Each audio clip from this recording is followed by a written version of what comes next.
The gaming industry is riddled with arguments and controversies over which game is best, often coming down to just two titles. In the early 90s, it was Mario vs. Sonic.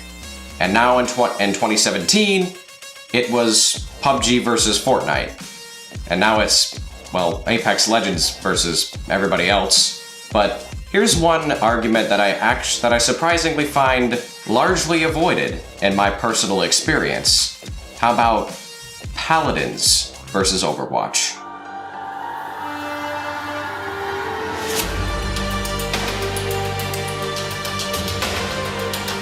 I will warn you, this is heavily opinionated, and in fact, I'm actually an Overwatch Paladins convert. I've been enlightened. So, my very first topic is discussing the lore of both games. So with Overwatch lore, basically the game's events take place in the not too far future where technology has advanced majorly, and Omnics, or robots, they've begun to live alongside humans. And for some unknown reason, factories who manufactured these robots or Omnics began to manufacture Omnics specifically for the purpose to kill, and the world was driven into chaos. It was only by the decision of all of the world's governments to manufacture Earth's most advanced technology and give it to their most elite soldiers from across the world, hence making Overwatch, to combat the Omnic threat. They successfully did this, but however, later on, somebody ended up betraying Overwatch and everything had been successfully taken into a nosedive into the side of a mountain. And I'll leave it at that. So with Paladins lore, it's not as well established as Overwatch lore, but it is there, where basically there are two factions. You are either assigned with the Paladins or the Magistrate. The Paladins being the champions of the realm, or the guardians of the realm, who seek to protect it, who seek to protect their continent. The Magistrate is tampering with powers that they don't understand, and the Paladins are there to stop them. I will say that both games' lore, well, they're a bit more complicated than that, but I don't have time to go over each and every aspect of the lore. But I will leave it at this.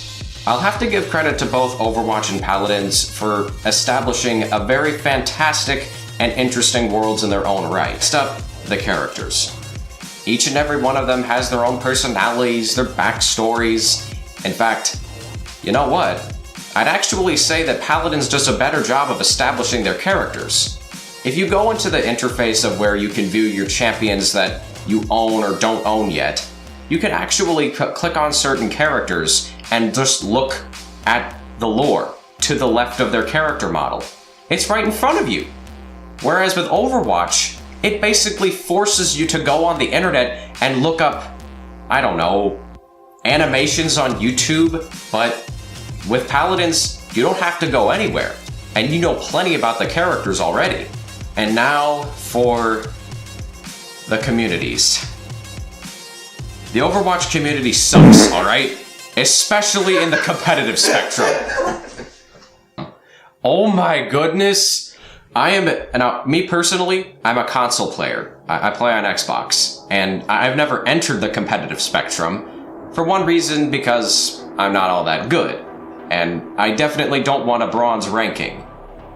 Now another reason is that you have these toxic 12-year-olds that can end up getting you banned for picking Widowmaker! Now for the Paladins community. Well, the Paladins community is pretty mild if you ask me. I haven't really heard of many stories of like the toxic opponents on teams that will ban you for picking certain heroes.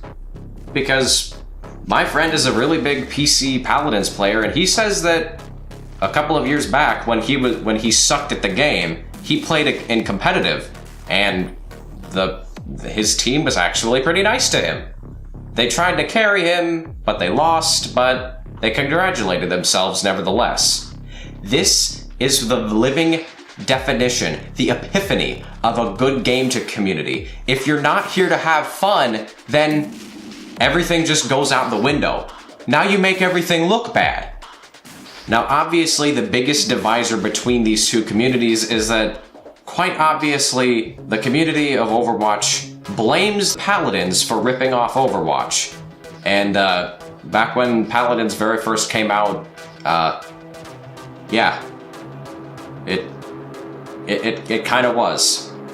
And, it technically wasn't even a good one at that. However, ever since then, hi-rez Studios has been supplying Paladins with countless updates that have improved textures, character models, the gameplay. They've been adding at least one champion every month right up until 2018. Paladins has definitely become worthy of a title of its own game. Another big difference between Overwatch and Paladins is their different styles, if you know what I'm getting at. Overwatch has tons of more world detail, and all of the visuals look way, way more polished than Paladin's visuals. That I'll give Overwatch credit for. Yeah, you can actually play the piano and stuff. We now move on to why Paladins has more gameplay detail. And here's where I ding Overwatch and have to give Paladins a point. Now you see, in Overwatch, every single hero has their own playstyle. It's a hero shooter for a reason. You pick your class, you pick your hero, each of them has a playstyle. For instance, I main Soldier 76, but the only thing is that he has a role to fill. Soldier has a playstyle with me. I don't have a playstyle with Soldier. Whereas in Paladins, there's an in-game match mechanic where as you're playing the game, depending on how well you do, you can end up earning in-game currency, which allows you to pay for certain stat boosts on your hero, which can end up fitting your playstyle. The heroes revolve around your playstyle, and that I commend hi-rez for. So things almost never get boring. Almost no two heroes or players are exactly alike because of this system, and I commend Paladins for that. Overwatch tends to get redundant for that very reason. The one major thing that you see when playing both games is obviously the tutorial. And a tutorial is a pretty big thing in games. You have no idea what's going on. So, they drop you in the tutorial. But here's the thing with the tutorial. It's pretty bad, if you ask me. Basically, all the tutorial has you do is play as Soldier 76. You know, you learn how to move around and look up, down, left, and right, which any 3-year-old with half a brain could figure out.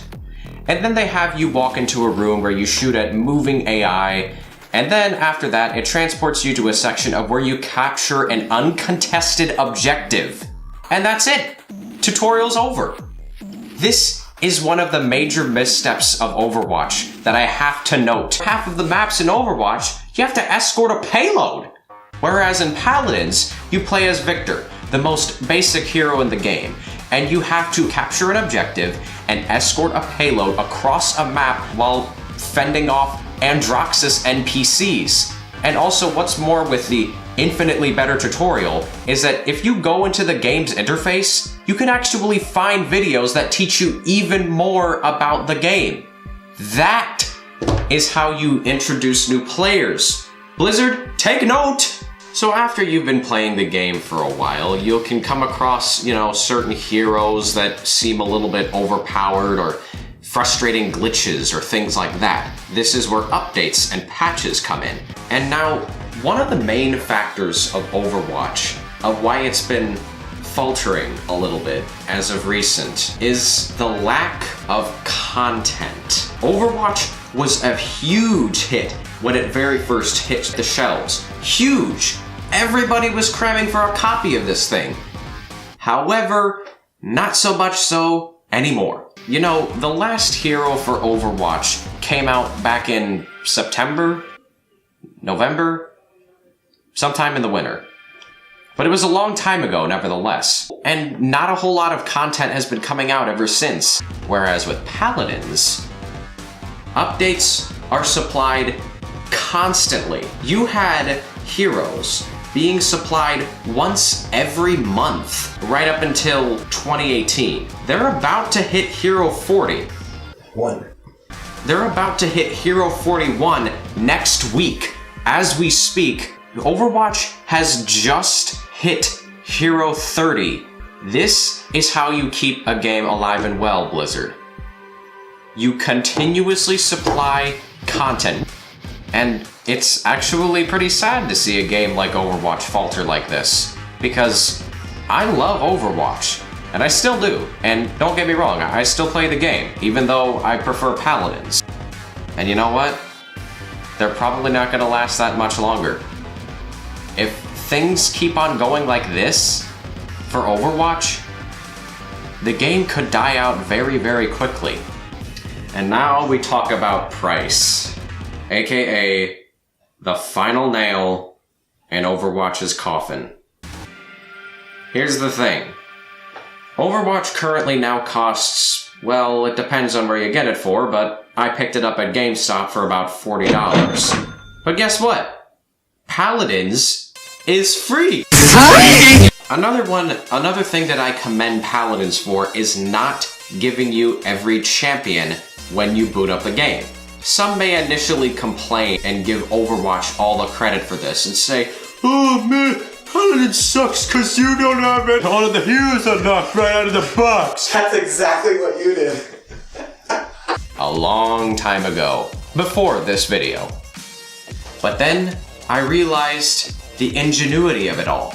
Paladins doesn't give you all the heroes right out of the box for a reason. It gives you a reason to come back and play.